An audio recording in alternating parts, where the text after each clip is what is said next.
राधे राधे दोस्तों, आज सुने यमराज की व्रत कथा। एक बार एक अमित नाम का व्याकित यमुना नदी के किनारे रहा करता। वो व्याकित दिन रात यमराज की पूजा करता, क्योंकि उसे अक्सर अपनी मृत्यु का ही डर लगा रहता। उसकी पूजा से प्रसन्न होकर एक दिन यमराज अमित को दर्शन देकर कोई वरदान मांगने को कहा। तब इस बात को सुनकर अमित ने यमराज से अमर वरदान रहने का वरदान मांग लिया। ऐसा वरदान सुनकर यमराज ने अमित को समझाया कि जिस मनुष्य ने जन्म लिया है उसकी मृत्यु के तय है। यमराज की इस बात को सुनकर उस व्याकित ने कहा कि यदि मृत्यु को टाला नहीं जा सकता है तो आप मुझे बस इतना सा वर दे दीजिए कि कम से कम जब मेरी मौत मेरी बिल्कुल करीब आने वाली हो तो मुझे इसका पता चल जाए और तब मैं अपने परिवार के लिए कुछ व्यवस्था कर सकूं। ऐसा सुनकर यमराज ने अमित को उसकी मृत्यु की पूर्व सूचना देने का वर दे दिया।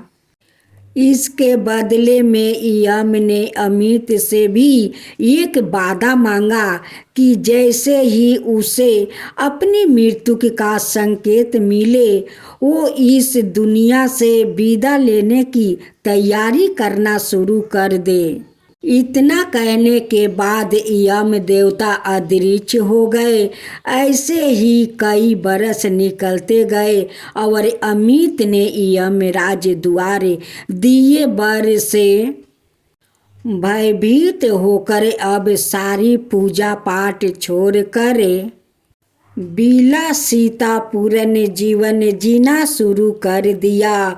वरदान प्राप्त होने के कारण अमित को अब अपनी मौत की चिंता नहीं होती। समय के साथ धीरे धीरे अमित के बाल सफ़ेद हो गए। फिर और साल बीतने पर उसके सारे दांत टूट गए। तत्पश्चात उनकी दृष्टि भी कमजोर हो गई, लेकिन फिर भी अमित को अभी तक यमराज का कोई संकेत नहीं मिला। कुछ बरस और निकलने के बाद वो बिस्तर से उठ पाने में भी असमर्थ हो गया। अब वो कोई काम नहीं कर पा रहा था, लेकिन फिर भी उसने मन में ही अभी तक यमराज द्वारे मौत का कोई संकेत ना भेजने के लिए धन्यवाद दिया। परंतु एक दिन वह आश्चर्यचकित रह गया जब उसने यमदूतों को अपने पास आते देखा। यमदूत आए और अमित को यमराज के पास ले गए। तब वहाँ पहुंचकर अमित ने यमदेव से कहा कि आप तो मुझे वर दिया था कि आप मुझे मेरी मौत से पहले संकेत देंगे, परंतु मुझे तो कोई भी संकेत नहीं मिला। अमित की बात सुनकर यमराज ने कहा कि मैंने तो तुम्हें 4 संकेत भेजे थे, लेकिन तुम ही अपनी विलासित पूर्ण जीवन शैली के कारण उन संकेतों को समझ नहीं पाए। यमराज ने अमित को बताया कि मेरा पहला संकेत था जब तुम्हारे बाल सफ़ेद हो गए थे। दूसरा संकेत मैंने भेजा वो था जब तुम्हारे सारे दांत टूटने लगे। इसके बाद तुम्हारी दृष्टि चली जाना मेरा तुम्हें दिया गया तीसरा संकेत था, और मेरा चौथा इशारा था जब तुम्हारा शरीर के अंगों ने काम करना बंद कर दिया। लेकिन तुम ही इन सभी मृत्यु पूर्ण मिलने वाले इन लेटों को समझ नहीं पाए। और एक दूसरी कथा है। दादी सावित्री बाई कहती है, पुराने जमाने में एक गांव था जहां एक बुढ़िया रहती। वहां बहुत धनवान थी और रोज सोने का एक टुकड़ा दान किया करती। बुढ़िया की बहू को लगा कि अगर उसकी सास रोज ऐसे ही दान करती रहेगी तो एक दिन हम तो कंगाल हो जाएंगे। बहू ने बुढ़िया के बेटे से कहा कि तुम अपनी माँ को जंगल में छोड़ आओ। बेटा बेवकूफ पत्नी की बातों में आ गया और माँ से बोला, चलो माँ, मामा का घर चले। बेटा ने बैलगाड़ी मंगवाई और माँ को लेकर निकल गया। कुछ देर के सफर के बाद जंगल आया तो दोनों बैलगाड़ी से उतर पड़े और पैदल ही मंजिल की ओर चल पड़े। जंगल में चलते चलते माँ बोली, बेटा, मामा के घर का रास्ता तो दूसरा है, इधर कहाँ ले आया? बेटा बोला, इधर से जल्दी पहुँच जाएंगे। चलते चलते सूरज ढल गया और अंधेरा हो गया तो माँ फिर बोली, बेटा, मुझे तो डर लग रहा है। बेटा बोला, माँ डरो मत, मैं हूँ।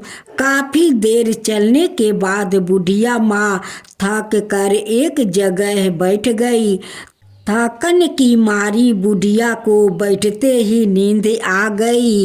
इधर बेटे ने देखा कि माँ सो गई है तो उसने बुढ़िया के सिरहाने 2 थोने में पानी भर कर रखा और वहाँ से 1-2-11 हो गया।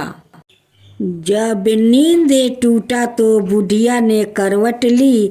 ऐसा करते ही पानी से भरे दोने गिर पड़े। हड़बड़ाहट में बुढ़िया की नींद खुली। उसने आस पास देखा लेकिन बेटा तो कहीं नहीं देखा। जंगल में खुद को अकेला जानकर बुढ़िया घबरा गई। कहने लगी, भगवान, अब मैं क्या करूं? तुम्हारे नाम से इतना दान पुण्य किया, अब तुम ही कुछ करो। भगवान ने बुढ़िया की गुहार सुनी और तुरंत उसके लिए वहाँ महल बना दिया। महल में बुढ़िया की सेवा के लिए नौकर चाकर रख दिया। अब बुढ़िया ऐशो आराम की जिंदगी जीने लगी। उधर माँ को घर से निकालने के बाद बेटा बहू पर आफत टूट पड़ी। वो कंगाल हो गए, दाने दाने को तड़पने लगे। बेटा और बहू को जब इस बात का एहसास हुआ कि माँ को घर से निकालकर बहुत बड़ी गलती की तो बहू ने पति से कहा कि तुम अपनी माँ को वापस घर ले आओ।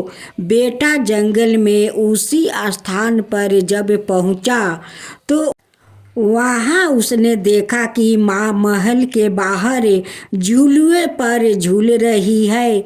बुढ़िया की बदली जिंदगी देखा बेटे की आंखों फटी की फटी रह गई। पास जाकर बोला, माँ, मैं तुम्हें लेने आया हूँ। तुम्हारे जाने के बाद हम कंगाल हो गए। माँ ने कहा, बेटा, तू तो मुझे जंगल में अकेला छोड़ गया था, अब क्या लेने आया है? मैं तो अब उस घर में वापस नहीं जाऊंगी। तुझे मेरे साथ रहना है तो तुम यही मेरे पास आ जा। माँ की बात सुनकर बेटा घर लौट आया और अपने परिवार के साथ माँ के पास रहने आ गया। कहानी हुई खत्म।